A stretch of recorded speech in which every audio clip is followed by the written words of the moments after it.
Are you tired of disturbing your roommates or family members while watching TV? In this video, I'll show you how you can easily connect your headphones to any Philips Smart TV.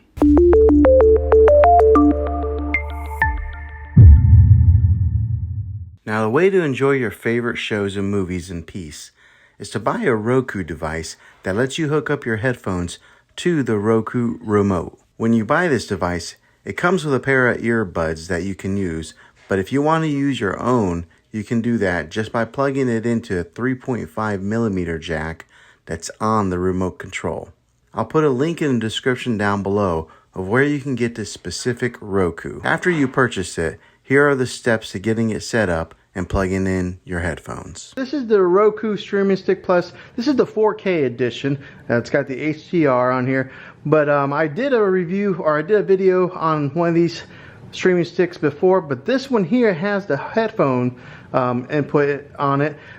So that way, if you wanted to watch TV and just enjoy it to yourself, maybe you're in a room and somebody else didn't want to hear what you were watching, you can hook up headphones right into the remote control and just hear it to yourself and doesn't bother anybody else. So that's kind of a nice little feature that they're offering on this particular Roku streaming stick. Roku does offer a bunch of varieties of different streaming devices, and if you do buy one, I do recommend get the one that has a 4K on it.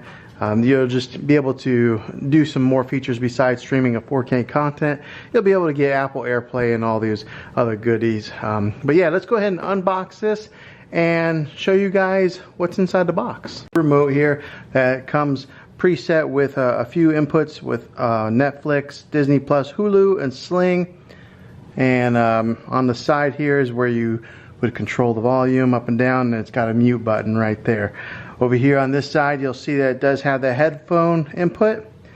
On the top here, you just peel this plastic piece off like that. And then on the bottom, it's got its Roku little label here that serves no purpose that I see besides just branding purposes. You slide the back off here. That's where you put it in your batteries.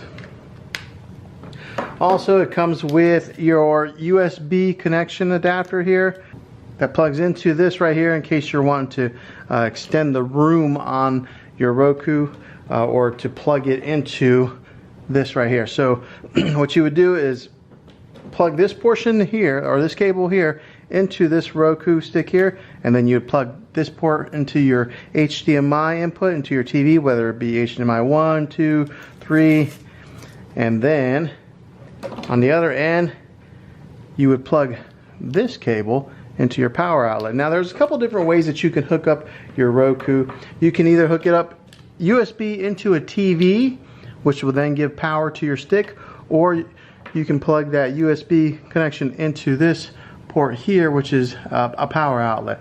If you're able to, I recommend doing it this way. I know that you can do less cable management by plugging it into a TV, but every once in a while people run into issues with it not getting enough power going to the Roku stick if they're plugging that portion in to their TV. So if you're able to, plug it in with your power outlet. Alright, so let's we'll go ahead and get this all hooked up and put into our TV, and then show you guys how to get this Roku stick set up. Okay, well, the first thing that you want to do is take your Roku stick here and plug in the, it looks like a micro USB cable right into the side, just like that. Now we have the USB portion right here. Now what you could do is you could go ahead and plug this into an HDMI port, an empty HDMI port that you have on your television, and then plug the USB in into a slot that you have open on your TV, and that would be enough to give this thing power. Or if your TV does not have an empty USB port here, that's where you would utilize the extra cable here and AC adapter.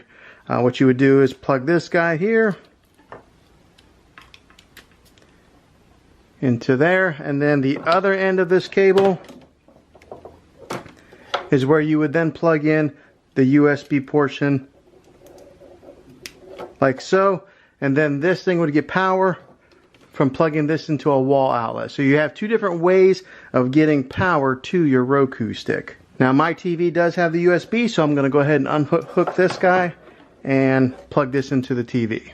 Okay, on the back of your TV here, you should have some of these HDMI inputs. I'm going to put mine in HDMI 1, and then I'm going to put the other USB portion right in here and plug those two components in. Okay, once you have them plugged in, they'll look like that, and the stick then talks to the remote. So I like this setup here because it's real minimal, not a whole lot of cable management going on, no extra cords, you know, hanging down past the TV and being visible. I like this setup here, but if your TV doesn't have that, plug it into the wall. Okay, once you turn on your TV and you go to the right HDMI input, this screen comes up here to get started. You select whatever language that you want it in. It starts to scan for your wireless networks, and then you just select your particular Wi-Fi. After you find your Wi-Fi, go ahead and enter in your Wi-Fi password. Once you enter in your Wi-Fi password, it'll start to look for your wireless connection.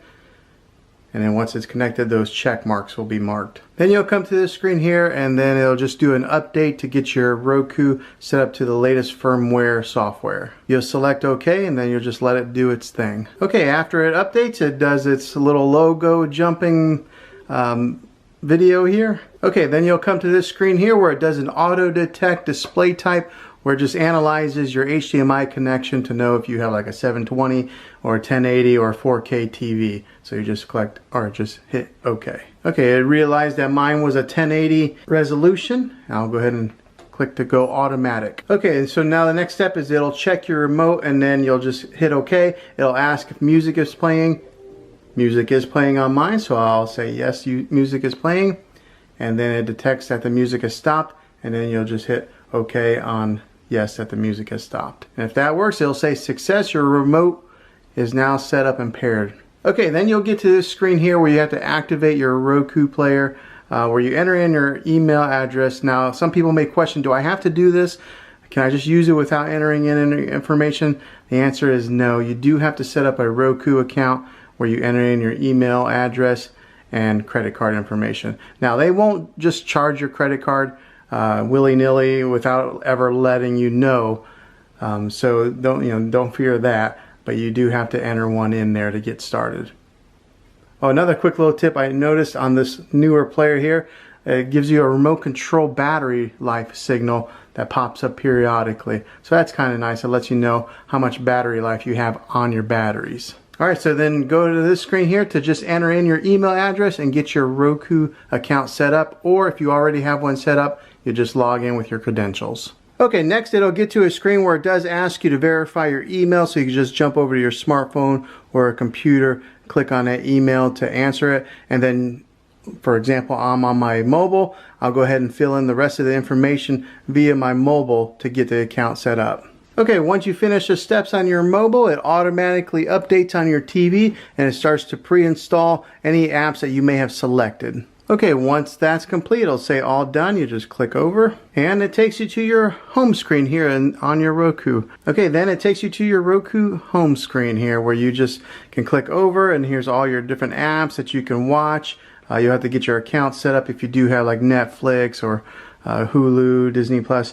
You have to enter in all your credentials, but yeah, this is a Roku. I do like their setup here, their platform. It's very user-friendly, easy to learn, just right out of the box. But yeah, this is how you get it all installed. Hopefully this video helped you out. If it was, go ahead and throw a thumbs up on this. Go ahead and subscribe to my channel. I make tech videos all the time, and I'd love to have you back in the next one. Take care.